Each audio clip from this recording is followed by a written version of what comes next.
If you're having a problem with that straight edge, just let me know. We have plenty of extras. Make sure that there is lead in it. Don't drop it on the floor. Make sure that you're using a little gear in the middle to open it up. Don't like pull it apart. They don't work that way. All right, today we're going to practice just a couple of the ones we've done before, because I think we need a little review. The constructions we've done up to this point, we've done 3. We've done a congruent segment, like how to copy a segment to a new location. Number 2, how to copy an angle to a new location, which was one of the postulates we just had. That's why I wanted to do that one. And then number 3, how to bisect an angle. We're going to do those right now. Then we're going to get to the new ones today. We have a new one, and it's called a perpendicular. And that goes with one of our postulates we have, or actually one of the theorems we have. Okay? All right, here we go. So, again, we're doing the construction. So let's review construction number 1. Okay, if you don't remember this one, it was a congruent segment. So here's what I'd like you to do. Make sure that on your paper that you're writing down like the name of it, what it's for. Make sure that you're putting it down next to the picture. Because some people they just draw the picture and then they have no idea what they did, what it was for, because you're not paying attention and you're not thinking smart enough to take notes because you're going to forget it about 20 minutes later. Okay? So make sure you're doing that. Okay. All right. What you need, take your straight edge. Draw a segment. We need a segment to copy somewhere. So what you're given on this problem is you are given a segment to copy. So you're going to need to take your straight edge and draw it. I'm going to do that right now. So I'm going to take my straight edge. I'm going to draw a segment on my paper. Boom, there it is.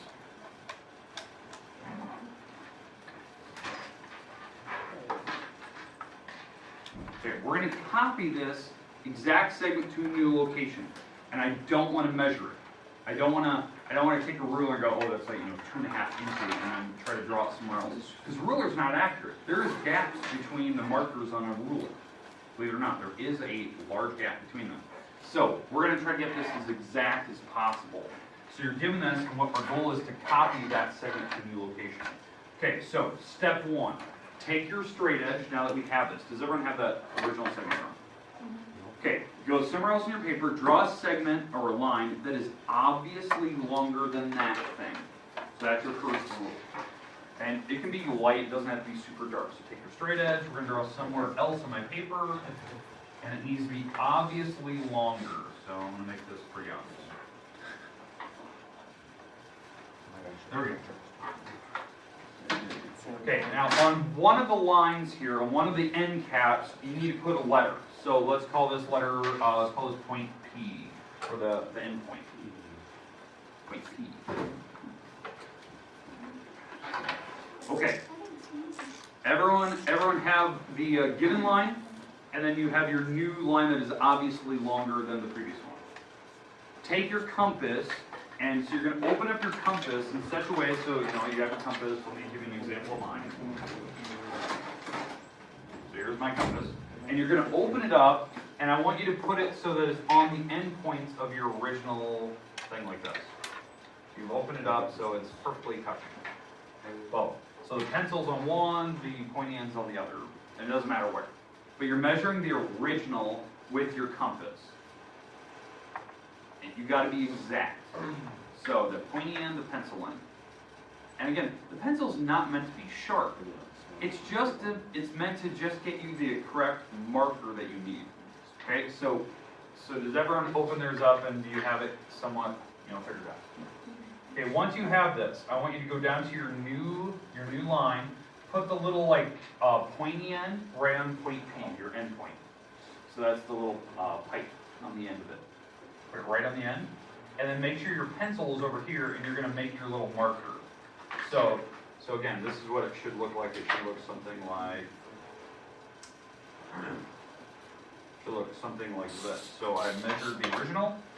So here's the original one. Like that. I go down here to my new one, and I make my mark. Like that. It doesn't have to be very big. It has to be big enough that you personally can see it. Okay, now that you have that, you can kind of scribble the rest of this out. If you have an eraser, you can erase it. what I would just recommend, just scribble it out. You don't need the excess line segment. Some of you have very nice erasers, you can erase it. Okay, so, how long is that thing now? How long is that segment? The new one that we have. It's the same exact length as the other one. What you did is you copied the segment. It's one of the easiest constructions. Most people could probably do this without thinking about it, but you did it without a ruler. We didn't measure it. You drew a line segment that was obviously bigger. You used your compass and then transferred that mark, and that's the exact same length. Now, the thing that I want you to get from this, you could have put that line segment anywhere you wanted. You could have put this segment, you could have attached it to the other one, and now you can make a box that has all the walls being the same. That type of thing. That's like the possibilities you can use with this. Okay? Make sense so far? Okay, that's first construction. It's one of the easiest. It's the ones that we don't need to spend a lot of time on. Let's go to the second construction. And again, these are constructions you should have done before. So it should be kind of a recap. Okay, let's do number 2.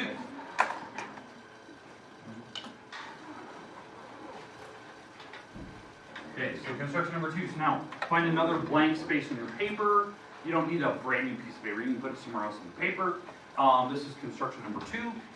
And what we're going to do on this one, we're going to do a congruent angle. So we're going to copy an angle to a new location. Okay? So what we need to be given, this is the big part, we are given an angle. Now, where we've seen this before, we've definitely done this for obtuse and acute angles before. We've done it for both. We can even do it for perpendicular, like right angles, but I'm not going to do that today. We're going to see some new form of that today. Okay, so what we need to be given an angle. So on your paper, take your straight edge, take your little ruler thing.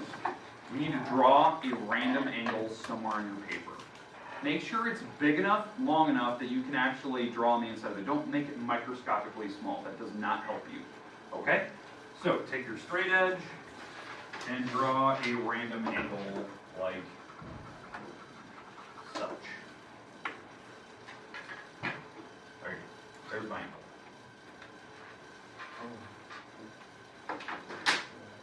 You don't need to put any points on it. It doesn't matter. It honestly does not matter that there's a point like A, B, or C on it. Really, I just need that angle so it's big enough that I can draw in the middle of it and it's not super small. Okay? We good with this so far? Okay. It could have been any type of angle. You didn't have to draw it exactly like mine. It could have been obtuse, any type of. Okay. We good so far? The goal is to copy this to a new location, anywhere you want. I'm just going to put it in one of the blank spaces on my marker board. So find some space in your paper that you definitely have room to draw it.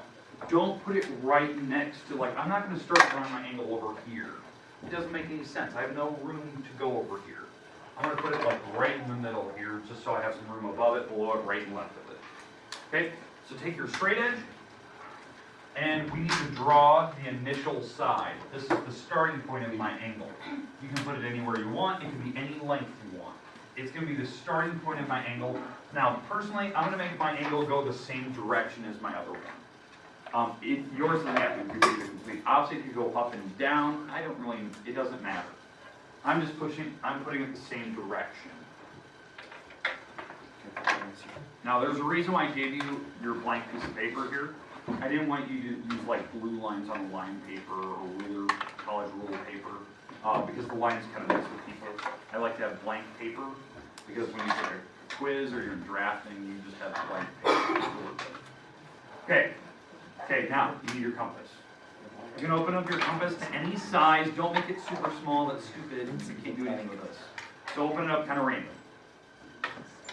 And what you're going to do is now you have your compass budget. You're going to draw an arc on the original angle like this. So I'm setting my compass. I'm going to draw an arc like that. It has to go through both walls. And again, what I'm doing is I'm putting a little like pointy on the pipe on my little vertex here. This is the vertex and the angle, it's where the angle comes together. And I'm drawing an arc, and it just has to be random enough where it hits both walls. Okay, now, once you've done that, once you've drawn that arc, don't change your compass. Leave your compass exactly what you just did. So I haven't changed it. So I went over here, I drew my arc. Now what you're gonna do is you're gonna pick up your compass, now that you've drawn that arc, go over to the new picture and draw the same arc. Now, here's what you gotta make sure of. It's gotta hit the line that you have drawn, okay? So line actually hit, and it has to go up quite a ways. Especially, it matters how big your angle is. The bigger the angle, the bigger the arc this needs to be. So if your angle's really big, really obtuse, then the arc has to be really long. My angle's kind of small, it's acute, I can draw it kind of smaller. Make sense? The arc? Now, you did not change your compass, correct? You kept it the exact same when you did that? Notice, when I went over to my new line, I used this little end point where the pipe goes, and I draw my little arc. Okay, I'm going to wait everyone out, because it does take some time for everyone to do that.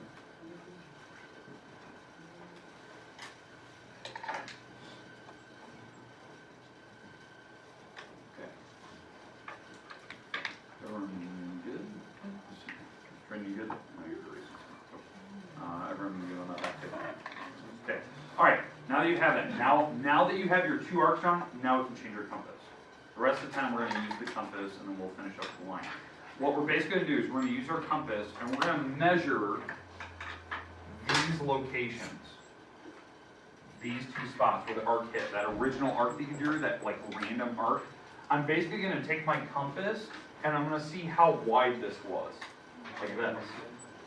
So I'm measuring how wide did we draw that. So you're putting a little pipe on the bottom, pencil on the top. Now that I have that measured, like that's how big it is, I'm going to go over here to my new picture and transfer that mark, like this. So what it's going to do is it's going to make like X marks the spot. So again, I measure this distance where my arc hit, and I go over to the new picture and I make that mark. I transfer the mark over.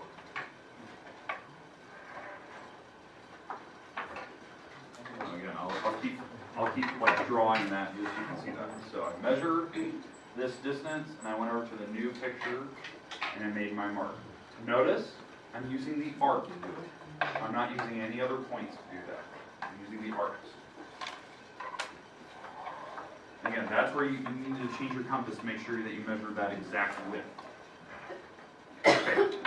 If anyone in your group needs help, make sure you're helping them. That's why I put you in a little force. So if you notice that somebody's doing it wrong, be like, hey, you're not doing that right. Like, stop them. That's worse than watching somebody do it wrong and you're not helping them. Okay, we good? Does anyone need help on your tables?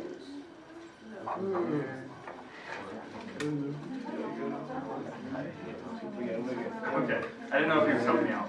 Okay, you good up here? Sure, you do that totally Good. Good right there. Okay. All right, hey, now that you've done that, X marks the spot. You can finally draw that final line going through your endpoint out to X marks the spot.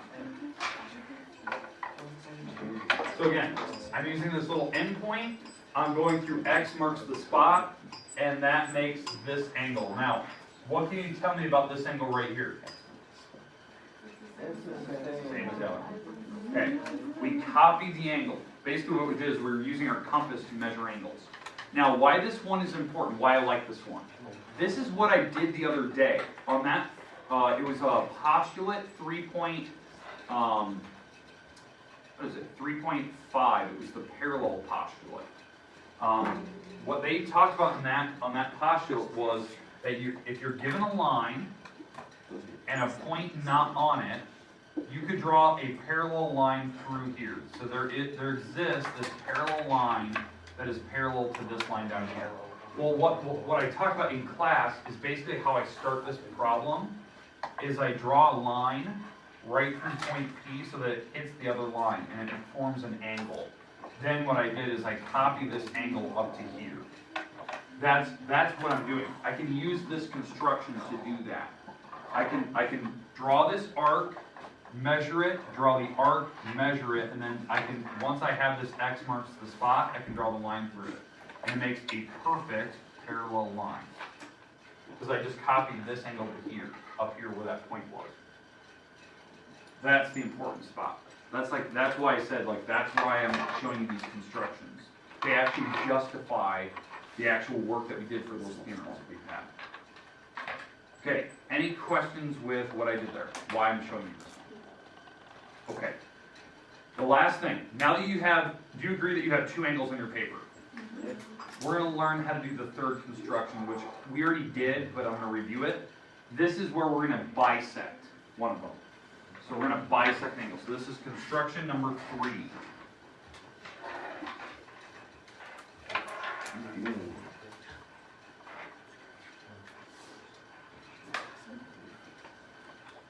Okay, so this is construction number 3. What we're going to do on this one, we are going to bisect an angle. That means bisecting means to cut in half. Bi is 2, sections is to cut into pieces, right? So 2 sections of an angle. Okay, this one is pretty straightforward. Basically, we already have angles to work with. So I'm going to pick one of them now. Do you guys want me to mess with the blue one or that multicolored? Multicolored. Okay. So you're gonna pick one of your angles on your paper. That's all I care about. Okay. Here's the best news. You already have half of the construction done. Because do you agree that you have an arc drawn in that angle? Yes. Okay. So take your compass, measure that arc one more time. Now, technically you wouldn't need to do this, but I like to do it. It makes it a lot easier. So you're going to measure that arc. Your compass might already be set. Okay. So now that you have that measured, all we're going to do is this. Watch how this works. So now that I've measured my arc, okay, this is how big the arc is. You're going to make an X out here. So notice I didn't pick up my compass at all. I'm basically going to drag my compass so that it makes an arc out here in the middle. And what I'm going to do is I'm going to flip the compass around, still measuring the arc, and drag my compass so it makes an arc out there in the middle, like that. So basically I'm measuring the gap, the arc, and I'm just dragging the pencil so it makes arcs out here in the middle of nowhere just by measuring that. Does everyone see what I did there? So again, I'll kind of just keep mimicking what I did there. Measure the arc, drag my pencil out in the middle. Measure the arc, drag the pencil out in the middle. And it makes a little X out in the middle of nowhere. Again, how I'm doing that, I'm measuring the arc. Drawing the pencil, measuring the arc, drawing the pencil. It should make an X somewhere out in the middle of your angle.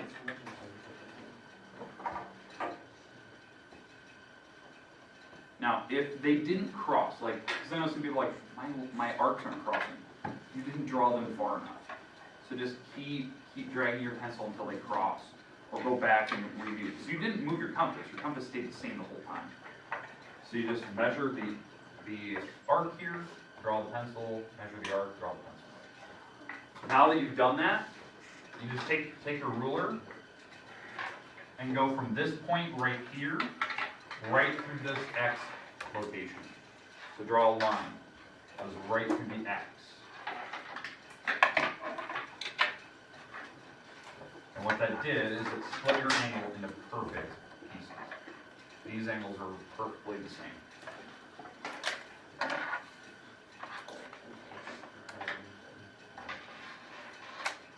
Now, why you'd ever want to do this, this is how you can make very specific types of angles. You can cut angles in half. One of our constructions we're eventually going to do in here is how to make like very specific angles, like 60-degree angles and other things. So that's what we're going to learn. But this can split those in halves. Like we can cut half of 60, so now we can make 30-degree angles. So we can split that in half and make 15-degree angles. You know, that type of thing. So we can make any type of angle we want. Just having new locations. Okay, did anyone need help on that construction? Okay, you can do that to any type of angle. Obtuse, right, anything. You can cut it in half and make very specific angles. Okay, we go with the first 3. Okay. These are ones we should have already previously done. You should be somewhat comfortable with them. We have new ones today. The goal today is to make a 90-degree angle, a specific 90-degree angle, and a 60-degree. That's what we're going to learn today. I don't know if we'll get to the 60 today. The goal is to do 90, and we're going to practice it a few times so you get better at it. Okay? All right, here we go. So, construction number 4.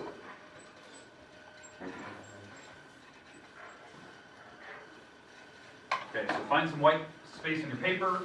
If you're running out of space, just flip it over or grab a new sheet on your desk. wherever you need. If you need more paper, I have plenty to give you some paper on the desk. All right, so we're doing construction number 4. Our goal is to draw a 90-degree angle, a perfect perpendicular angle without a compass, or without a protractor, I should say. We're not going to measure it. Okay, this one's pretty straightforward. It requires your compass for most of it, like always. Okay? All right. First step, you need to draw a line. So draw a line with a straight edge. Now, by line, don't draw it too big. It actually matters like the size of it. If your line is really, really, really big, it makes this one a little bit harder. So, but I don't want it microscopically short either. It's got to be that happy medium distance. So I would say like if you're using your little stick, don't go the full length of this. Don't go the full length. If you're, I think that group in the back, you guys have like half this one, right? It's kind of smaller. You could probably, you might be safe by drawing the whole thing. You don't need to though, because some of the other class members have like one or like almost 1 So, all right. Okay, we good so far? All right. So now that we have that, okay, we have our segment. You're going to take your compass now, and this is the best news. Okay, we're going to take our compass. You can open it up random. It doesn't need to be small, it doesn't need to be big. Here's what I'm going to tell you. When you open up your compass, it just needs to be past the halfway point on this segment. Like most people, when they look at this, you can kind of figure out where the halfway point is. Like for me, the halfway point looks about right there. Would you agree? Yeah. It's about halfway, like visually. Mm-hmm. I'm going to open up my compass so it's past that. So that's good. That means past halfway. And all I'm going to do is draw like the same thing you just did a little bit ago. I'm going to basically draw arcs above and below. So watch. So I'm going to set my compass, so I'm using these as my little endpoints, right? Back, these are endpoints. I think you might have arrows on yours, it's fine. Okay, so you have endpoints. You're going to draw an arc above and below. And this, again, my compass is completely random. Yours is random. Just draw an arc above and below by putting your little pike on one of the endpoints. Once you're done with that, keep your compass the same. Now that you've drawn an arc above and below, and those can be any length you want. Some people, like, they don't even pick up their compass. They just draw this big looping arc. It's fine. Turn your compass around and put the little pike on the other endpoint and do the same thing. Draw an arc above and below. So you're putting your pike on the endpoints, draw an arc above and below. And some people, when they draw this, it draws this like really big Jesus fish looking thing. I've seen like a lot of people like drafting when they do this. This is what theirs looks like. They have their line. They open up the compass past halfway, and their paper typically looks like something like this, big Jesus fish. It's fine. Really, all I'm worried about is where do they cross. That's really all I care about. Okay. So, again, I'll mimic it with mine. I open up past the halfway point, draw an arc above and below, switch your compass around above and below. And I noticed I didn't even flip the compass. I just kept it the same the whole time. It was completely random. It was different than your neighbors. It doesn't really matter.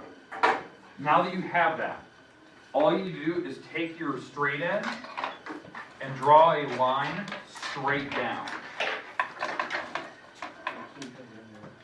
You're going to take your straight edge and draw a line straight down through the two axes. And guess what type of line that is?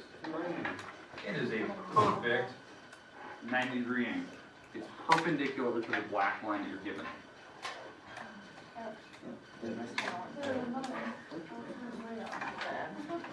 Okay, it actually matters on how you drew the arc and that your pencil and your compass didn't slide around. Probably what might have happened, your compass slid a little bit when you're moving.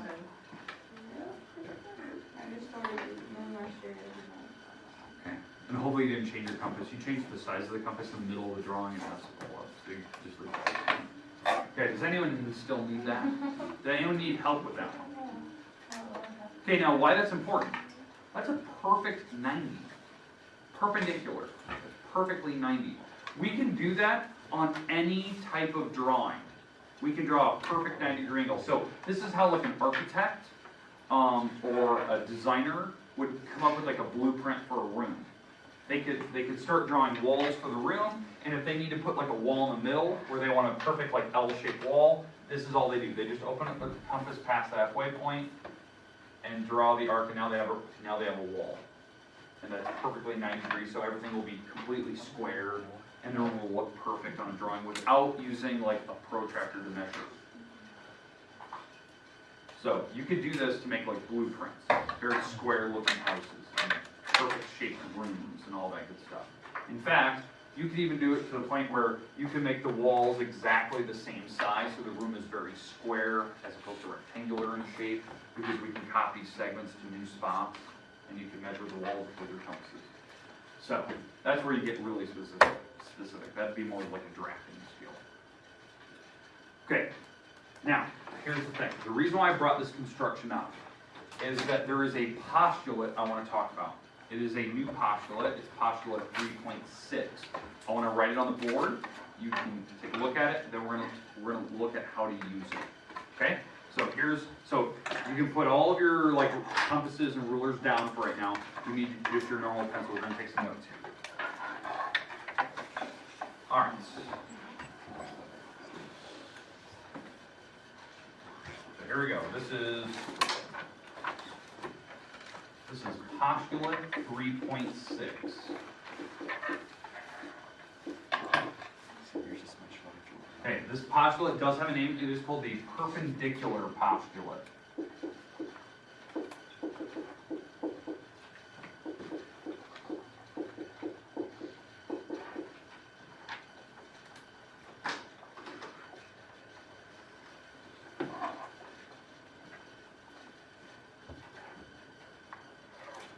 Okay, here's what it states.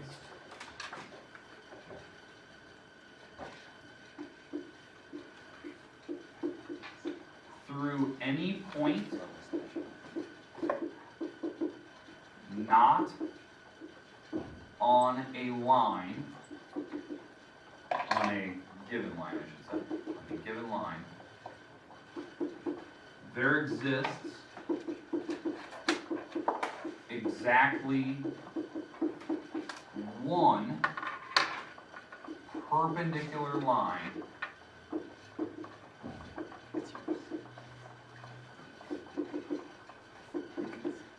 to the given line.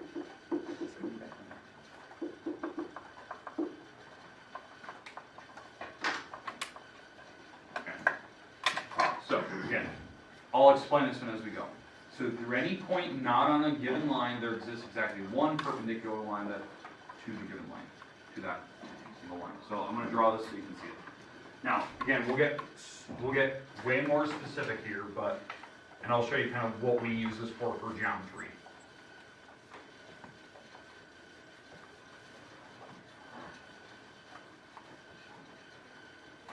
So through any point not on a line, there is exactly a perpendicular line that can go to the given line. So here's my point.